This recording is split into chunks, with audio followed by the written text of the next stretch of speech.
Hey guys, look, if you've seen any of my 100 or so videos about my family's life in Japan, you know I have a fairly positive outlook. Except for that one video on the X channel where I talk about the pet peeves. It's one of the most popular ones on there, but really those were small little gripes. But this is a big thing for me. It's indoor smoking in Japan. Now I'm going to lay out some facts and figures, but I'm not going to kid anyone. I'm totally biased against smoking.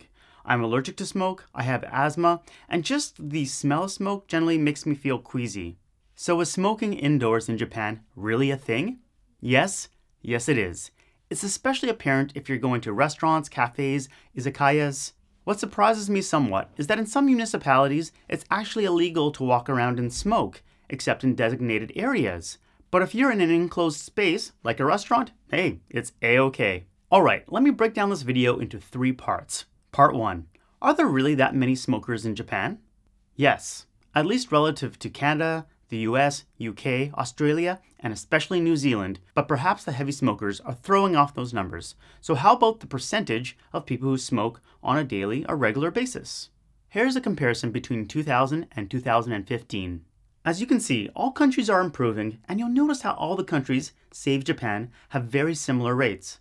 Statistics-wise, and I'll show law-wise later, Japan is about 15 years behind the curve. However, the more interesting set of figures comes between the divide between men and women. Yep, you're reading that right. Only 10.6% of females smoked in 2015 in Japan, versus 33.7% of males. If it were a competition solely among women, Japan would be in the lead amongst all countries for the lowest smoking rate. Let that sink in.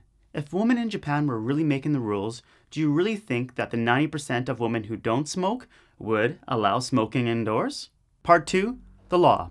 Consider this. If smoking were illegal indoors right now, and then lawmakers tried to put forth a law that would allow smoking indoors, do you really think that law would pass nowadays in Japan? I don't think that there's any way that the majority that are non-smokers would really go for such a thing. Unfortunately, that's not what we're dealing with. In the past, it was true that a lot of people did smoke and the health consequences weren't known. But we do know now, yet the laws haven't caught up to the times. And why not? Well, the people who make up the majority of smokers also make up the majority of lawmakers. As of 2016, only 9.5% of politicians in the lower house and 16% in the upper house were women. The governmental systems in Canada and the US aren't the same, but in Canada's House of Commons, women currently make up 28% of members, while in the US, 25% of the House of Representatives are women. Okay, so while I can't say for sure that it's the Japanese male lawmakers who are preventing laws against indoor smoking, I can say that there's an interesting power struggle going on at the national and local level in Japanese politics. Abe-san, a man, the Prime Minister of Japan, recently pulled back on putting indoor smoking laws in place. Koike-san, a woman, the governor of Tokyo Metropolitan, is still pushing through on indoor smoking laws for Tokyo. But this could also be a matter of where funding comes from. The Japanese government owns a portion of JT, Japan Tobacco, so they do profit from every cigarette sale. Sure, some of those funds would end up with the Tokyo Metropolitan government, but less people smoking would hit the coffers of the national government much more than the local one. And what are the laws that the Tokyo Metropolitan government are trying to put into place? Smoking will also be prohibited in many public facilities such as city halls, care centers for the elderly, gymnasiums, and universities. Smoking rooms will also be banned in such places. The Metro government also plans to prohibit smoking on public transportation, including taxis and buses, but designated smoking areas aboard trains and ships will be allowed. Under the proposed ordinance, hotels, inns, bars, entertainment facilities, and companies would be allowed to have separate smoking areas. Tokyo will still allow smoking in facilities with less than 30 square meters of floor space, but only if they ban children and gain consent from employees. I would just like to point out that if you've never been to Tokyo, it's filled with small bars and cafes and restaurants, many of them under 30 square meters in floor space. Regardless, I think even a partial indoor smoking ban is a definite step in the right direction, and I'm sad that the national government doesn't follow suit with the Tokyo Metropolitan government. Part 3. Why don't you like freedom? Okay, so why don't I like freedom? If you search online, you'll find arguments both proving and disproving that establishments like restaurants, cafes, bars, and nightclubs either lose, gain, or are unaffected by smoking bans. After digging into the pro-smoking research some more, a significant number of the studies are being funded by pro-business and industry groups. And the thing is, for anything kind of controversial, I generally try to avoid Wikipedia because I know brigading can happen and people from either sides can have edit wars. But I have to say this, after a few days of searching online, I started to get a general unassuredness about the whole topic. I just kind of started to question what was the truth. So when I finally broke down and did consult Wikipedia, it kind of was a relief for me. The story it presents is that the general consensus is that smoking bans on a long-term, big picture scale don't have much of an effect on businesses. Now in the short term, and for specific businesses, it can have an effect. I won't deny that. But honestly, when rules change, there are always going to be some winners and losers. But overall, life goes on and people adapt. Now, it might be confirmation bias, but once I saw that Wikipedia article, I decided, okay, I'm going to stop my many hours of research because I didn't think I was getting anywhere. And hey, maybe all the sources that Wikipedia referenced are wrong, and I just really wanted to have research that shows that indoor smoking is bad. But hey, let's move on.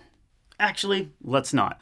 I just wanted to say that special interest groups, I think they're really working quite well if I could get so confused about a topic because, I don't know, again, when I'm looking at other countries around the world, I think that most people, like the general popular opinion consensus, is that smoking indoors is not a good thing for public health.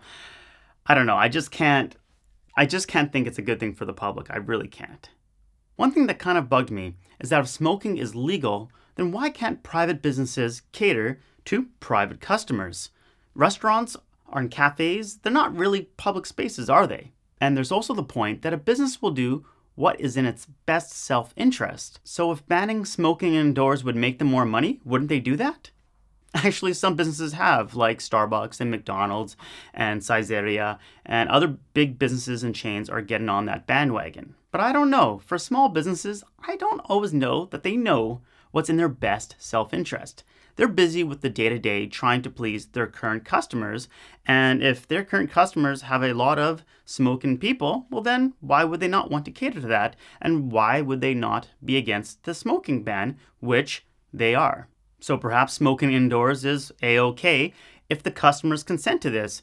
But the thing that I would also like to point out is it's not just the customers, it's not the families and the children, or it's not just like the senior men who are going to smoke at some little izakaya and hanging out with their buddies. It's also the workers. Do the workers consent to this? And yeah, a worker doesn't have to work a particular job, but for a worker, when it comes to choosing between putting food on the plate for your family versus not, what do? Honestly, if I was in that situation where it was either feed my family or not, I'd probably choose to feed my family, however temporarily it might be that I'd have to suffer personally to do that. And the thing is, the hospitality industry in Japan employs a lot of people. So if the majority of places allow smoking because that's the law, then you don't really have much of a choice. You just can't go to another restaurant or another cafe and choose. That option is not available. And in Japan, healthcare is largely funded by the government. So the people getting sick from secondhand smoke are from smoking themselves. That has to be paid for by the government. So it is a public health issue, even if these things happen in private businesses. Let's wrap this thing up. So here's the thing. I think Japan has a lot of great stuff going for it, and I think there's a lot about Japan that other countries could learn from it. But when it comes to indoor smoking bans, I think this is an instance where Japan can learn from other countries. And I know this is going to sound very presumptuous of me. Presumptuous? Presumptuous? There you go, I think I spelled. But I make videos so that in a very small way, I can try to make the world a better place. And I think that includes pointing out negative things and positive things about the world. I realize I'll probably get some hate for this, probably of the, if you don't like it, leave variety. But that's the thing. I love Japan and my family's here, and I want what's best for the nation and for its citizens, for the people that live here. I truly do. So there you go. As always, thanks for watching. I'll catch you on the flip side.